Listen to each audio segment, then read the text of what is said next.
Sustained incumbency is certainly not the point of seeking office, and there are times when we must risk our careers in favor of our principles.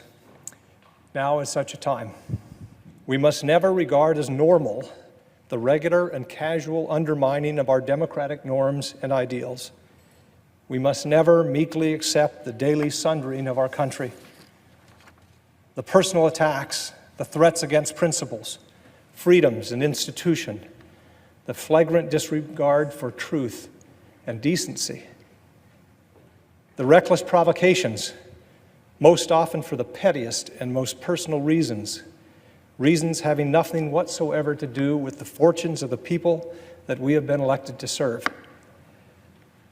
None of these appalling features of our current politics should ever be regarded as normal.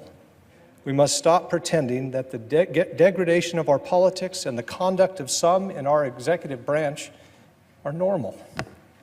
They are not normal.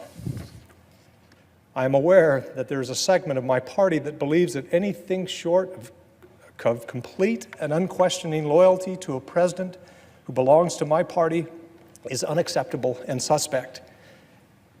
If I have been critical, it is not because I relish criticizing the behavior of the President of the United States.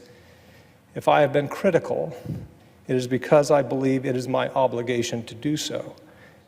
Despotism loves a vacuum, and our allies are now looking elsewhere for leadership. Why are they doing this? None of this is normal. I have children and grandchildren to answer to, and so, Mr. President, I will not be complicit or silent.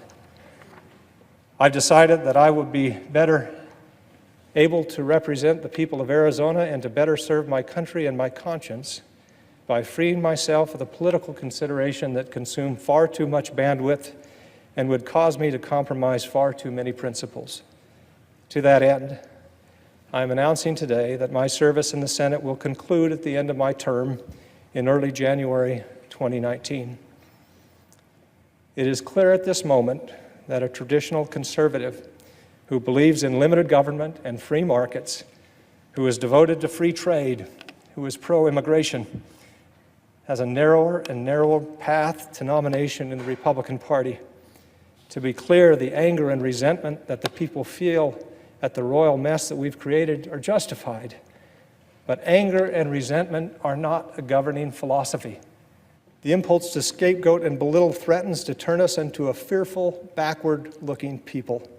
In the case of the Republican Party, those things also threaten to turn us into a fearful, backward-looking minority party.